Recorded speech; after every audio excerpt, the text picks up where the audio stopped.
this is Kirsten Stendervaart from the Future is Feminine movement, and I'm here to introduce you to two very special people that I asked for an interview because I think they're such a beautiful example of the embodiment of the dance between the masculine and the feminine. The embodiment of when the masculine and the feminine has transformed from the negative versions to the positive versions, and a fruitful interaction, a fruitful union in the relationship. Those couples are rare to find, but I think they are the couples of the future. So that's why I asked them, how do you do that? How do you master the balance between the masculine and the feminine within yourself and within the couple? So please enjoy with me Chandra and Surya, who come from the Linha Unificada and who have an ashram in Brazil that I can strongly recommend to visit. And I can also recommend Chandra Lacombe's music because he's like a divine troubadour. Enjoy with me Chandra and Surya, and if you have questions and comments, it's beautiful if you ask them and if you comment so that we can together further discussion on how do we unite the masculine and the feminine, how can we create this union that everybody's longing for, how can we really manifest true love and light on this planet. Enjoy.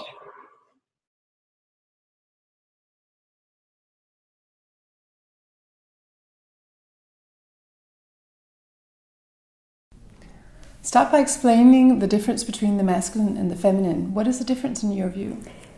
O feminino os atributos do feminino são intuição, criatividade, aceitação e amor incondicional. Que é o verdadeiro poder dentro de nós. Não importa se é dentro dos homens ou dentro das mulheres. Todos nós temos o poder do feminino dentro de nós. Que é o poder do sutil. A nossa ligação com o todo, com Deus, com o universo, com o cosmos. A força masculina é a força da realização, da ação.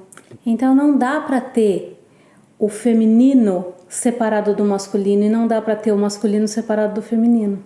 Para a gente viver nessa vida física, encarnada nesse corpo físico, a gente precisa do poder feminino e do poder masculino dentro de nós. Vou dar um simples exemplo. Se eu quiser tomar um sorvete, eu tenho que pensar no sorvete, sentir qual é o sabor que eu quero tomar naquele dia, pensar qual é a loja que eu vou tomar esse sorvete, que é o meu lado feminino. O meu lado masculino é pegar a minha bolsa, olhar se eu tenho dinheiro para pagar o sorvete, pegar a chave da minha casa, sair e ir até a loja comprar o sorvete. Se eu ficar só no meu lado feminino, eu só intuo que eu quero sorvete, eu só tenho a criatividade do sabor do sorvete.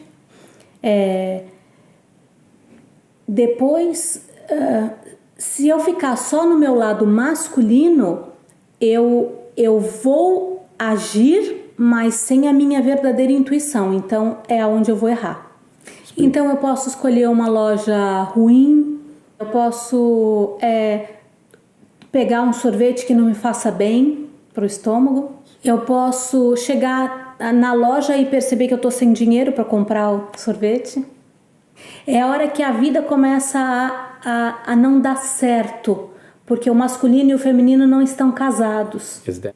I will add something similar, a little bit similar, but might be just to dip the subject, to dip a little more. What we feel is that in the mystic aspect, through the mystic angle, when you approach this, this issue or the subject in itself, we can understand that in the soul level, maybe, the masculine stands for, all effort towards freedom, all endeavor, all efforts towards freedom. This impulse that often you see this energy also manifest at the physical aspect of each one, you know, to get and to go all the way through, you know,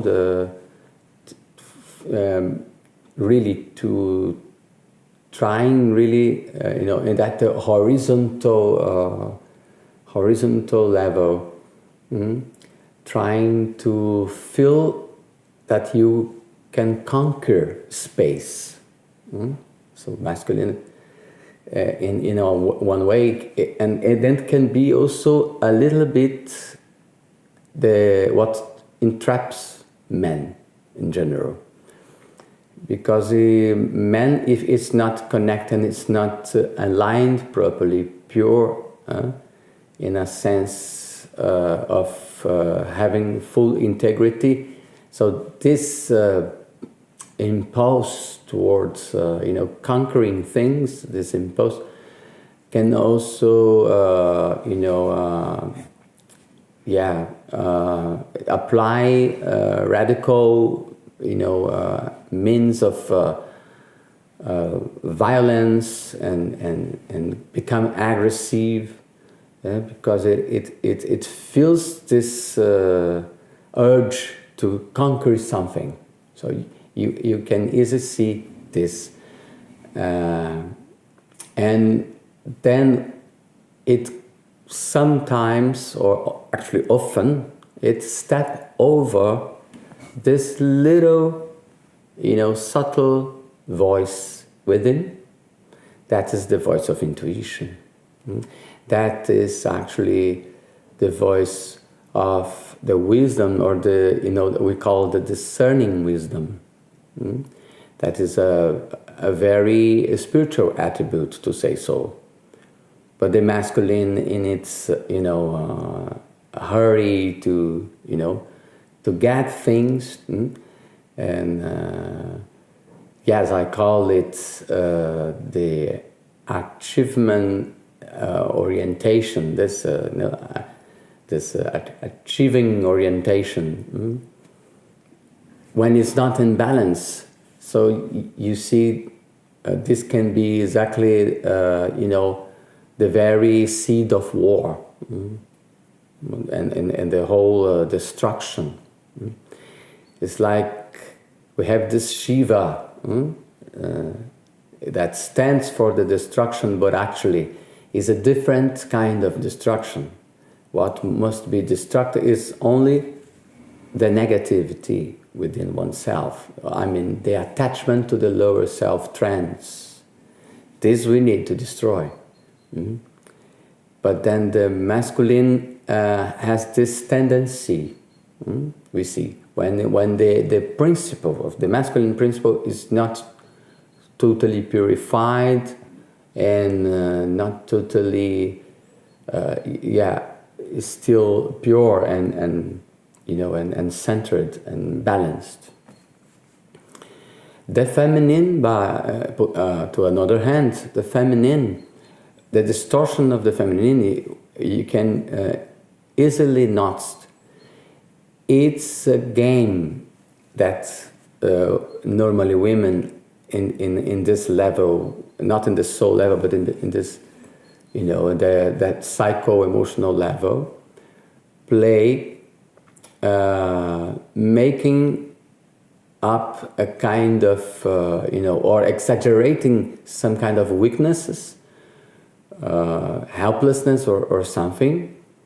And through this submission, she then finds a weapon to manipulate, you know, and she get then easily a hook in certain interactions between men and women, this kind of interaction, where she made herself really weaker and dependent, and you know, and then she projects or she expects that man takes over, you know. But this is just a distortion. And just you see when this is not an imbalance, because women has a capability, has a power to accomplish so much more than men. So, but this was dragged by, millennia, that the women somehow, after the Middle Age, something really shifted there, and you saw that this was as an established, implicit game between men and women, that the man will be the one that is in domination, that takes this domination pole, and the women, the one that is actually, becomes a victim or becomes really smaller. It's kind of making one up as a smaller, but it's just a make-up of the story. And now we see something is changing. But we have to wait and have to be really careful, because the pendulum has the tendency to swing to extreme, and the other extreme. So we pray that the principle of masculine and feminine within each person, within each one, can be somehow balanced out, so we can restore this unification, and really merge in a more harmonious way the masculine and feminine within our hearts, within ourselves. So this is next step. It seems a challenge often to do so, due to the habit of all this time, choosing or picking this kind of behavior, and establishing that men should act in that way and the women should act in the other way. So there's something to meditate and to think about it. Yeah? But otherwise, nothing on this plan, of manifestation can be created without the masculine and the feminine dancing along, like just flowing and merging and in a mutual contribution of two parts. Nothing can be created without this fusion and this merging in a harmonious way. So I think this is actually the pre-requirement for us to spiritual advance to the next level of development. I think it's essential. It's essential, and it's really important for us to understand that actually this is a pre-requirement to step forward in our road of self-development and attaining certain spiritual maturity. When you look at the world, is there one energy that is more dominant than the other? Is the world lacking one energy? Or how's the balance between the masculine and the feminine in the world? Man has taken it to some extreme, and it created an imbalance for sure. But it's not that women need to raise campaigns, in a counteract. But we feel that in terms of principles, so the feminine is in demand for sure. When the feminine, understanding that the feminine stands for what she said: intuition, unconditional love, and creativity. Because when you become truly creative, in alignment with the feminine, with the acceptance of the laws and how the universe has to rule in harmony, all that we see here. So when you are in this way, then we are not supposed to fall again in the same trap of this destructive impulses. So it will be different. Para mim, os dois aspectos estão em desequilíbrio. Porque o feminino está distorcido e o masculino está distorcido. O lado masculino não está sendo usado para boas realizações, positivas realizações. Está sendo usado para tomar o poder. E o feminino também não está sendo bem usado. Porque o feminino seria o nosso lado sutil ligado a Deus, ao cosmos, ao universo, ao nosso mestre interior. Mas se o feminino está muito preocupado com o corpo físico, com a sedução, com o ganho, a carência, a vingança, a raiva, a aflição, também não realiza o poder dele, que é a ligação nossa com a natureza, com o poder maior que nos rege. As mulheres poderiam se unir e uma união de mulheres seria muito positiva. Porque teriam muitas intuições unidas, muita criatividade, aceitação de uma com a outra e de si mesma, e o amor incondicional sendo cada vez mais alimentado. Mas o que é mais comum de ver é os ciúmes, a inveja entre as mulheres.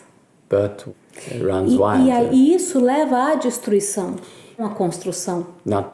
O poder masculino unido também é muito positivo. É a realização de tudo aquilo que a gente precisa nesse mundo material. E também se perde pela competição, poder, pela inveja. Então, o mundo com o feminino e o masculino em equilíbrio seria um mundo altruísta, porque seria a união das pessoas. Do contrário, o que acontece é o egoísmo imperando. Cada um correndo por si, pelo seu próprio ganho. Então não há a união para a construção. Há a separação, a fragmentação. E a força se perde. We also see this in relationships, and I think we need to mend that. What, in your view, is the recipe for transforming the distorted and negative feminine and masculine into the positive versions? What can we do to upgrade ourselves and transform? Altruísmo. Altruísmo, says. O altruísmo é a base do amor incondicional. Por que cria a desunião no casal? Porque cada um está vendo a sua vida separada. O seu sucesso, o seu poder, a sua vida, as suas necessidades. A vida separada, sem comum união.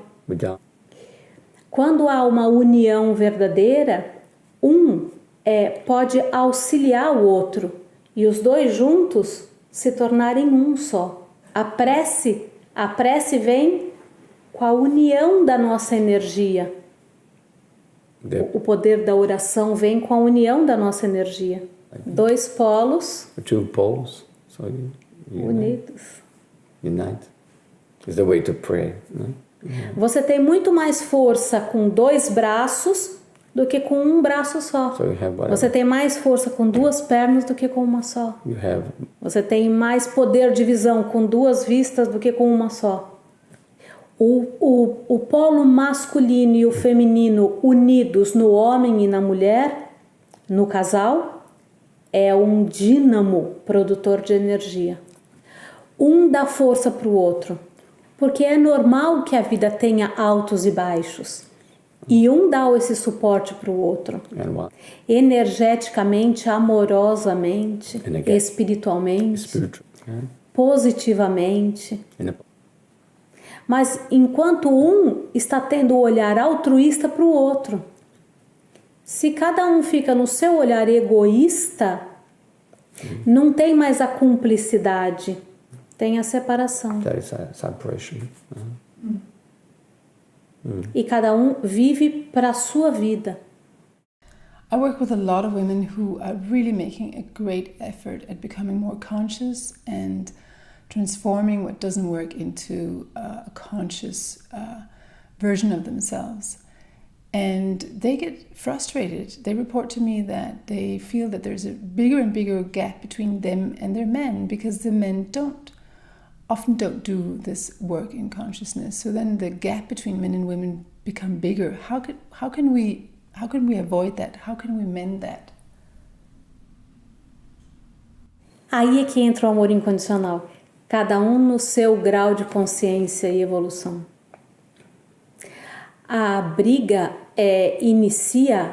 o confronto inicia quando uma das partes está se sentindo carente. Como quando uma parte começa a pedir para si, eu quero mais.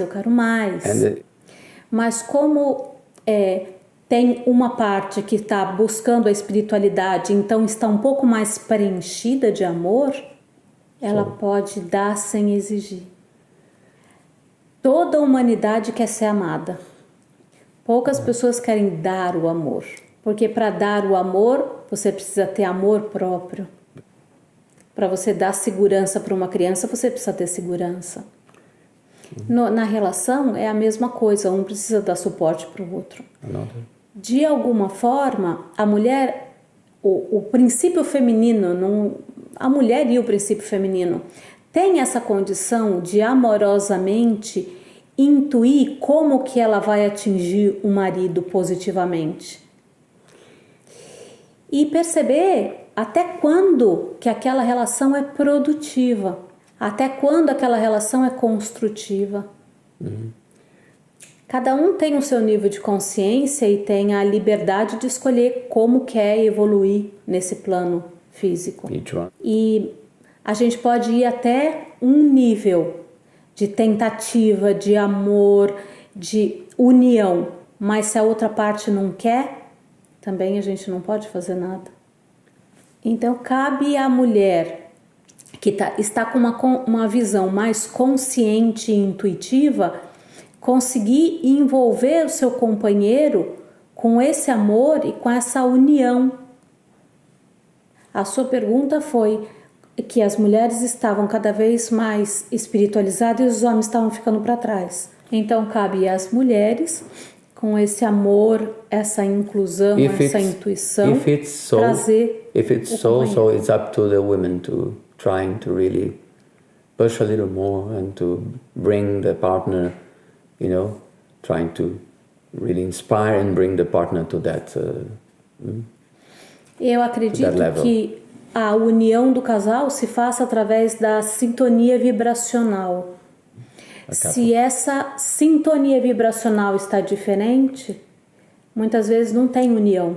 Por amor, a cumplicidade pode ser feita, mas se essa outra parte aceitar essa cumplicidade. So then we come to again to this interesting analogy, or you can use the relationship as a gauge very often to see if within ourselves we are truly, honestly laboring to really restore this union. I understand that psychological angle that we can use to approach this. I understand that when the person still could not come to terms or still are struggling to reframe the role of parents there, stemming from traumatic, encounters in the childhood, when they saw this distorted or this twist mirroring through the parents, this twist mirroring when they were fighting or when they were not able to to really stand there, stand for the unconditional giving and supporting and the child in different ways. meeting the true needs of the child. So it has an impact, some negative impact later on in the adult, one, because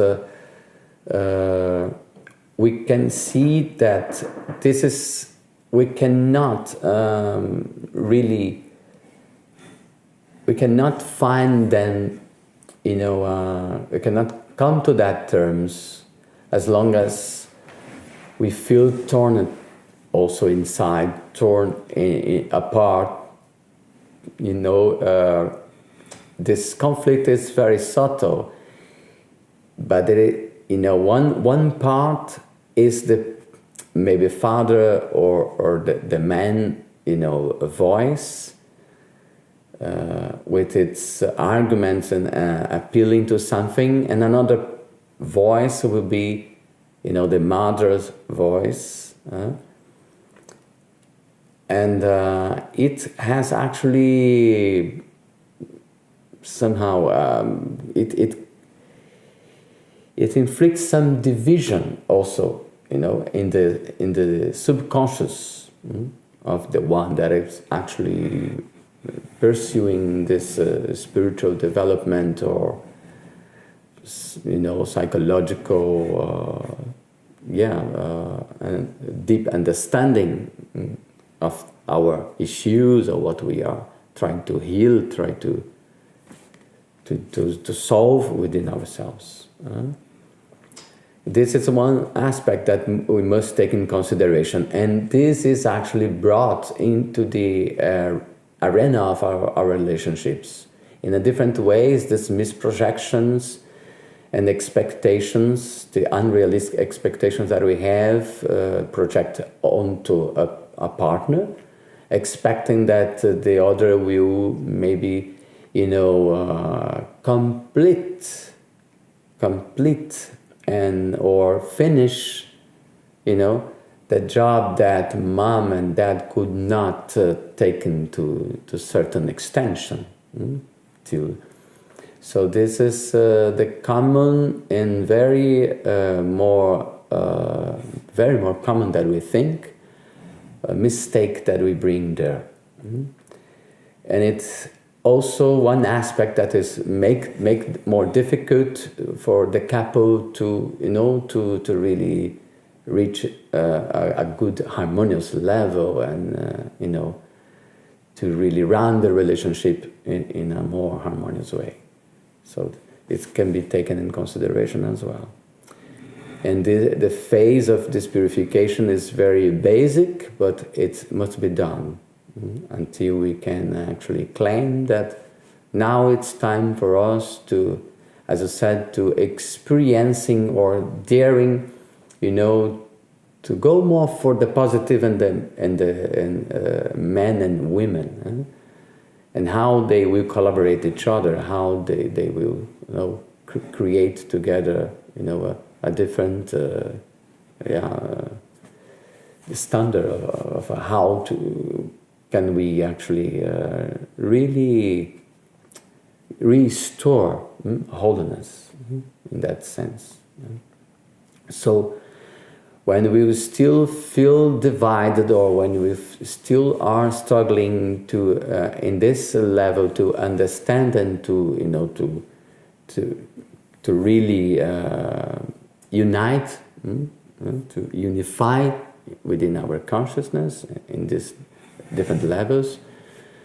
So we will be challenged, naturally. We will be challenged in the relationship, because it's the relationship by itself that is exactly the instrument or the true mirror through which we can evaluate and we can honestly have the gauge and to check if it's how we are dealing with this.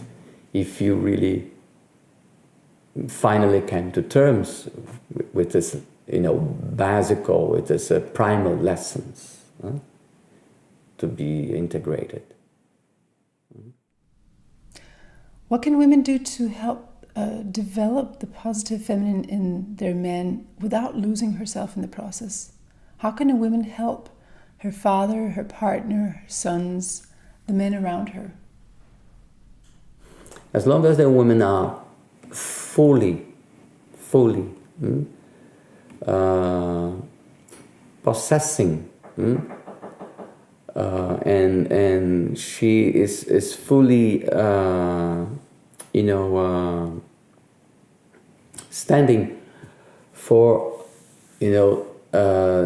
the true meaning of her role there. As long as she's not,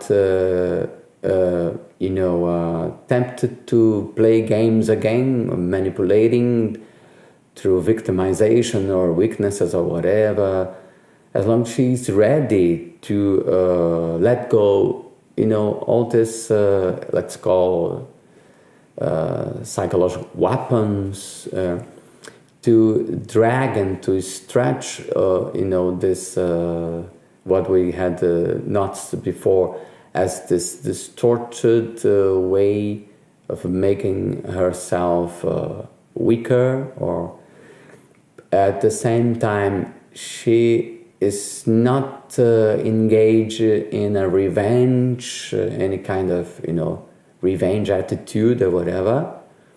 So not through the praise, but through appreciation, I think, and not comparing or demanding or pushing buttons of the man, through appreciation and through, as Surya said, the unconditional embracement and comprehension of the man's issues and the struggle that the men are going through. So I think she can easily pull out the best from the man. And actually, it's not that she expects that the man, will, take over all the feminine poles, but actually, the balanced masculine and the positive masculine, as you mentioned, so will then arise in a way. It's up to men, of course, but to create this, to co-create in this way, I think this is the way. She really has to understand that it's not overdoing something to cope in a different way, or yes, it's actually it's it's more subtle. What is in demand there? What it takes. Dentro da relação existe muito mais o lado sutil, energético, envolvendo, do que o que nós estamos vendo realmente entre duas pessoas. Existe muito mais uma interação espiritual e energética,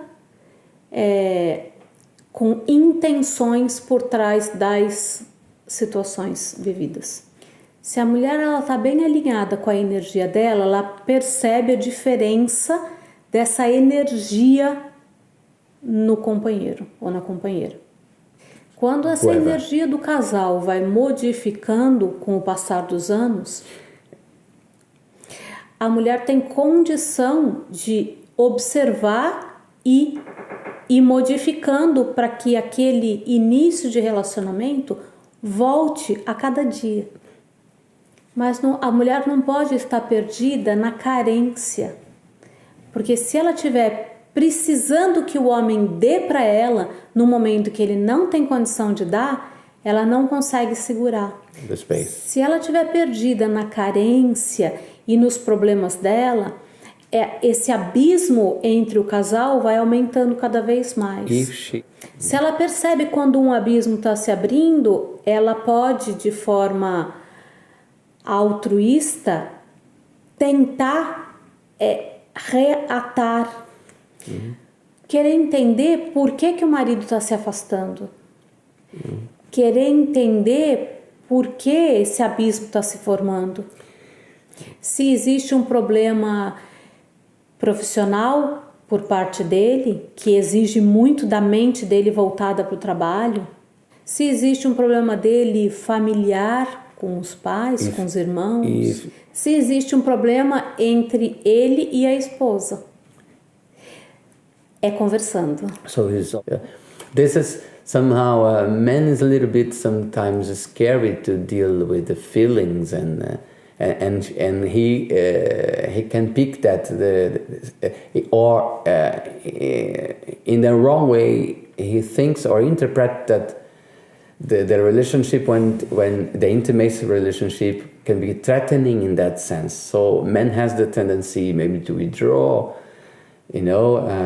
because he has a hard time to really deal and to make peace with their own feelings. And women is different in that sense.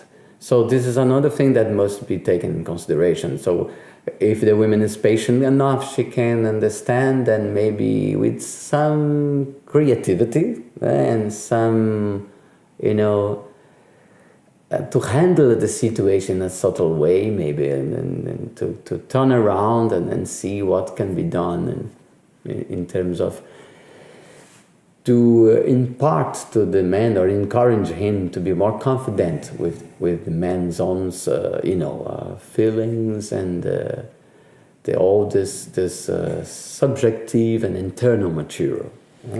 Since man is they have the tendency to be outgoing, outstanding. So this is the normal orientation for men.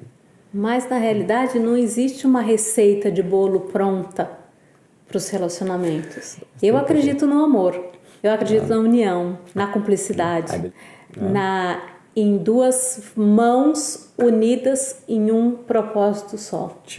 Mas as duas mãos precisam querer estar unidas. Então, através também do amor próprio, perceber quando que a gente pode apostar nessa relação e quando precisa abrir mão dela. O mais importante é o amor próprio. Actually, we can say we have the longing. And the true longing within our heart, it's actually the ultimate union. The ultimate union is a vertical one. When we are dealing with romantic relationships, we are talking about horizontal. In all our attempt to and all that we invest there, a lot of energy and use in order to see if the other will meet our needs or if the other will fulfill this longing, but the other are not able to do it because the ultimate union is a vertical one. Is oneself is inside. Oneself with the universe is oneself with this, the source. The source of supreme love, the source of wisdom, the source of light. So we need to prepare ourselves for that leap as well. But we know that nature cannot take leaps, not the artificial one. So then when we are ready to integrate the lesson of, the lesson of this the marriage brings to everyone, and one is mature enough to stand and to deal with the no the same way, reaching equanimity in that sense. So I can embrace her no as I'm really always happy to embrace the yes, for sure, but in the same way. So if I can make peace within me with this, So I'm ready for the next step, or the quantum leap towards, claiming my last identification with the spirit. That is, we are then dealing beyond the duality. So then we are reaching the ultimate goal. That's the true union. Quanto mais você se At the soul ama, level. quanto mais você se ama, mais você se aceita, mais você está unido a Deus, ao universo, ao cosmos. E melhor você vai poder estar dentro de um relacionamento. Porque você não está querendo pedir nada, porque você está querendo contribuir com uma união. I really want to express my gratitude to you for all the work you did. So thank you for being role models in the world, and I hope you will inspire more couples to become. Eu agradeço por poder servir dessa maneira. Yes, I would say that we are glad and we are thankful to be able to serve in this way. Thank you so much for watching, and thank you so much for enlightening us with your perspective by leaving a comment on the blog. Also, while you're at it, please don't forget to sign up for my newsletter, Illuminate Me, so I can keep you posted on more tips and tricks on 21st century leadership, and also more interviews with thought leaders, innovators, and other inspiring people. And then let's connect on the social media so we can gather a big community of passionate people who are all committed to co-creating a world that works for all. Thank you again for watching, and hopefully keep in touch.